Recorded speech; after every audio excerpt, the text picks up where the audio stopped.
Yo les Nakama, j'espère que vous pétez la forme. Aujourd'hui, on se retrouve pour une nouvelle vidéo. Et d'ailleurs, avant de commencer cette vidéo, je tenais à m'excuser de mon absence. J'avais quelques petits problèmes personnels.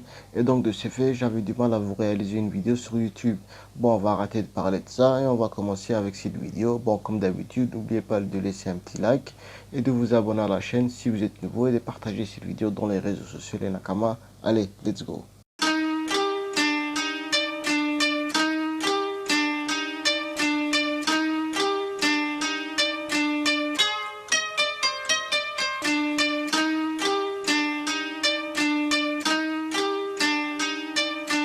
Unorthodox.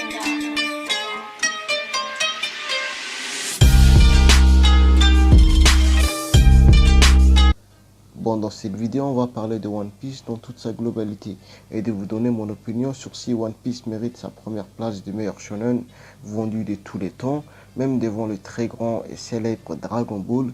Donc, je vais essayer de répondre à cette question en ne donnant que mon opinion. Vous pouvez partager les vôtres dans l'espace commentaire. Bon, One Piece est le seul manga shonen qui a réussi à dépasser les nombres de ventes de Dragon Ball. Bon, bien sûr, il y a plus de tomes de One Piece qui sont sortis comparé à Dragon Ball. Et surtout, j'ai envie de dire que les ventes ne représentent forcément pas la qualité. One Piece a par exemple plus de volume que Dragon Ball. One Piece en a 92 alors que Dragon Ball en a 42, ce qui est un petit peu moins que la moitié de One Piece. Donc c'est pas vraiment le nombre de volumes qui définit un bon shonen, mais pour moi c'est l'originalité du manga. Même si l'histoire de One Piece a l'air très basique, qui est que le personnage principal va essayer à tout prix de réaliser son rêve, qui est de devenir le roi des pirates.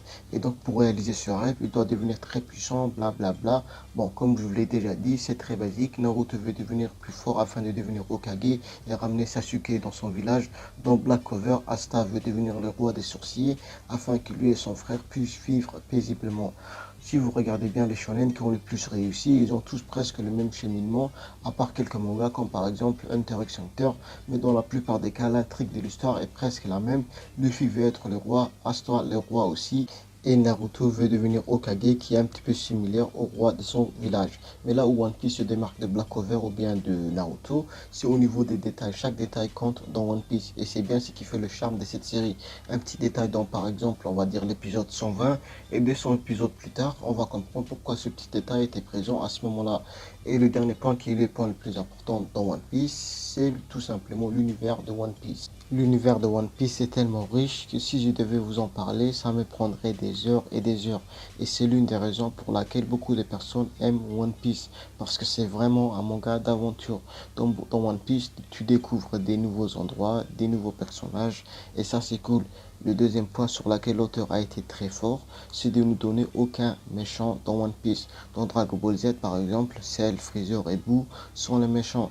Dans Naruto, Akatsuki et Pain sont les méchants. Mais dans One Piece, qui sont les méchants? Les gentils marines ou bien les méchants pirates? Ou bien les méchants marines ou bien les gentils pirates?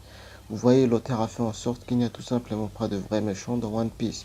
Et dans chaque institution, que ce soit les pirates ou bien dans la marine, il y en a dans tous les goûts, comme des bons et des mauvais. Les seuls vrais méchants dans One Piece, ce sont les dragons célestes. Bon, c'est la fin de cette vidéo. J'espère qu'elle vous a plu. Moi, je vous dis à la prochaine semaine, les Nakama. Portez-vous bien. N'oubliez pas de liker la vidéo, de partager sur les réseaux sociaux et de enfin vous abonner à la chaîne si vous êtes nouveau. Consommez One Piece avec modération. Allez, ciao.